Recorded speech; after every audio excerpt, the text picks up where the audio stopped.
Hello तो दोस्तों, आप सबका स्वागत है मेरे चैनल मार्केट विजुअलिस्ट में। तो आज हम लोग बात करने वाले हैं electronic smart India limited IPO के बारे में। तो आज इस आईपीओ का लास्ट डे है अप्लाई करने के लिए। तो आज शाम 4:30 बजे तक आप इस आईपीओ के लिए अप्लाई कर सकते हैं। तो आइए बिना किसी देरी के हमारा वीडियो शुरू करते हैं। तो इस वीडियो में हम लोग कौन कौन से टॉपिक कवर करने वाले हैं, सबसे पहले उसकी बात करते हैं। तो EMI आईपीओ यानी कि इलेक्ट्रॉनिक स्मार्ट इंडिया आईपीओ। तो हम इस वीडियो में हम इसके बारे में company profile, details of the IPO, important dates for issue, objective of issue and company financial, ये 5 पॉइंट्स जो है वो कवर करेंगे।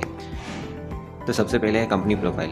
तो ये कंपनी जो है इलेक्ट्रॉनिक स्मार्ट इंडिया लिमिटेड, वो 1980 में उसका इस्टेब्लिशमेंट हुआ था। और electronic smart India limited is the 4th largest consumer durable and electronics retailer in India.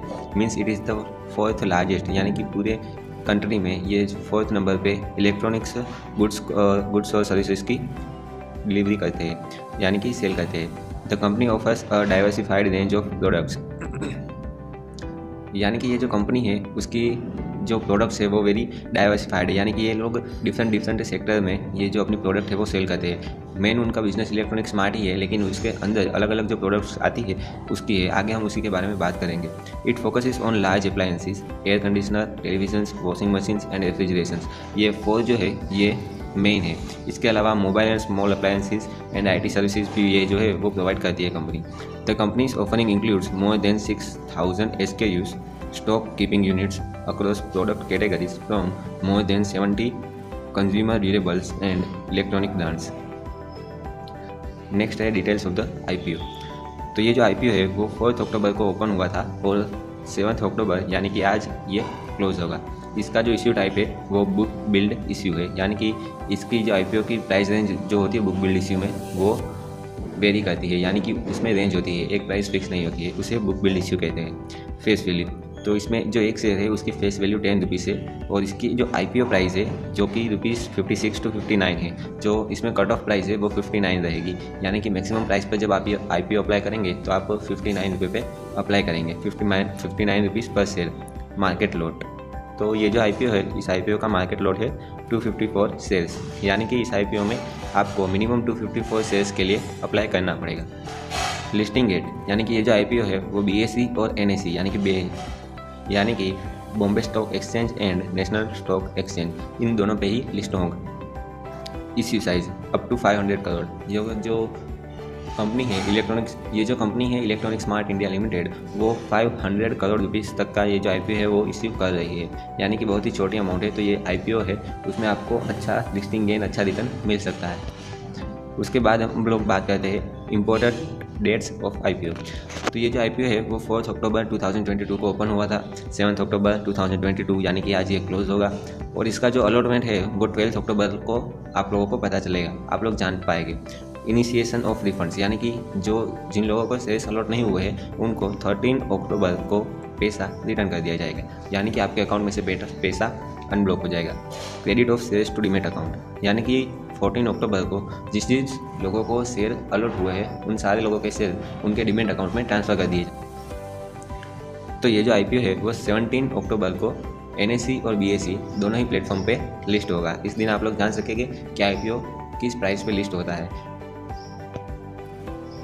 इसके बाद है ऑब्जेक्टिव्स ऑफ इश्यू, क्योंकि कंपनी को ऐसी तो क्या ज़रूरत पड़ी 500 करोड़ रुपये की, तो उसे IPO लाना पड़ा। तो इसके बारे में बात करते हैं।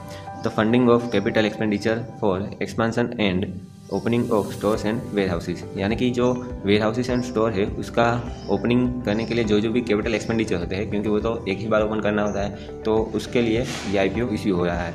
दूसरा funding incremental working capital requirements, यानी कि अब जो कंपनी जो है वो और भी ग्रो कर रही है, यानी कि अब जो उसकी वर्किंग कैपिटल रिक्वायरमेंट है वो बढ़ रही है, इसलिए वो ये IPO इश्यू कर रही है।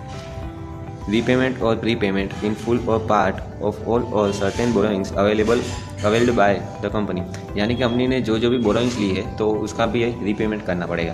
तो किसी के पास से अगर कंपनी ने बोरो किया है पैसा तो उसे फुल्ली या तो फिर पार्टली या तो फिर जैसे पैसा लिया है ऐसे उसे रिटर्न करने के लिए ये IPO के पैसे जो है वो यूज़ किए जाएंगे। और फोर्थ है जनरल कॉर्पोरेट पर्पसेस, यानी कि जो नॉर्मल पर्पसेस होते हैं कंपनी से रिलेटेड जो काम होते हैं उसके लिए भी ये पैसा यूज़ किया जाएगा। कंपनीज प्रमोटर की बात करते हैं तो Pawan Kumar Bajaj and Karan Bajaj are the company's promoter, ये दो जो है वो कंपनी के प्रमोटर्स है, यानी कि ये लोग कंपनी को चलाते हैं। प्रमोटर्स होल्डिंग, यानी कि ये जो प्रमोटर है वो इस IPO के पहले 100% होल्ड करते थे, उसमें से ये लोग अपने परसेंटेज शेयर सेल कर रहे हैं, यानी कि अब जो है 77.97% जो है वो प्रमोटर्स के पास होल्ड रहेगा। यानी कि ये जो IPO है इसमें प्रमोटर्स की होल्डिंग बहुत ही ज़्यादा है अभी भी, इसीलिए इसमें अप्लाई करने में कोई ज़्यादा रिस्क नहीं है। अब सबसे लास्ट में जो आता है वो है फाइनेंशियल, जो कि वेरी इंपॉर्टेंट है। किसी भी IPO में आप लोग अगर अप्लाई करते हैं तो ज़्यादातर लोग उसके फाइनेंशियल को ही देखते हैं, ताकि कंपनी क्या कर रही है, उसका परफॉर्मेंस कैसा है वो पता चल सके। तो हम यहाँ पे देख सकते हैं total asset in 2019 1109 crore, from 2019 it increased and in the June 22 it increase up to 1755 crore, यानी कि इसमें 400 करोड़ रुपए की जो है वो ग्रोथ हुई है। यानी कि कंपनी की एसेट जो है वो बहुत अच्छी तरह से बढ़ी है। टोटल रेवेन्यू, तो कंपनी की जो रेवेन्यू है वो 2019 में 2826 करोड़ थी, जबकि जो वो बढ़कर मार्च 2022 में 4300, यानी कि नियरली डबल जितनी ही हो गई है। यानी कि पहले 2800 थी, अब बढ़ के 4353 करोड़ हो गई है। तो उसके बाद है प्रॉफिट आफ्टर टैक्स, यानी कि जो कंपनी को प्रॉफिट हो रहा है उसमें से टैक्स वैक्स काट के क्या नेट प्रॉफिट हो रहा है, जो कि उसके जो शेयर होल्डर्स है उसमें डिविडेंड के रूप में बांटा जा सकता है। तो वो 2019 में 77 करोड़ था, जो कि बढ़ के 103 करोड़ हो गया है मार्च 2022 में, यानी कि कंपनी ने बहुत ही अच्छा प्रॉफिट ग्रोथ दिखाया है।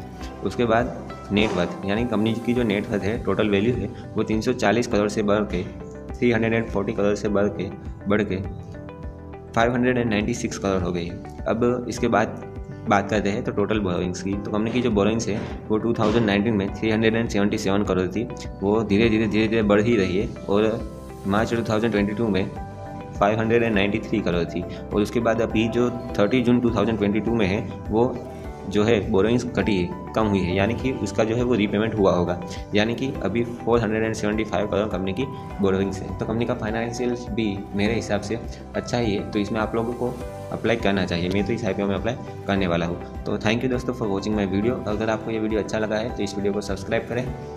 अगर ये वीडियो आप लोगों को अच्छा लगा है तो हमारे चैनल को लाइक करें, इस वीडियो को सब्सक्राइब करें और अपने दोस्तों के साथ भी शेयर करें, ताकि वो लोग भी जान सकें और IPO के बारे में अच्छी सी नॉलेज पा सके और उसमें से पैसे अर्न कर सके। तो थैंक यू दोस्तों, thank you very much for watching my video.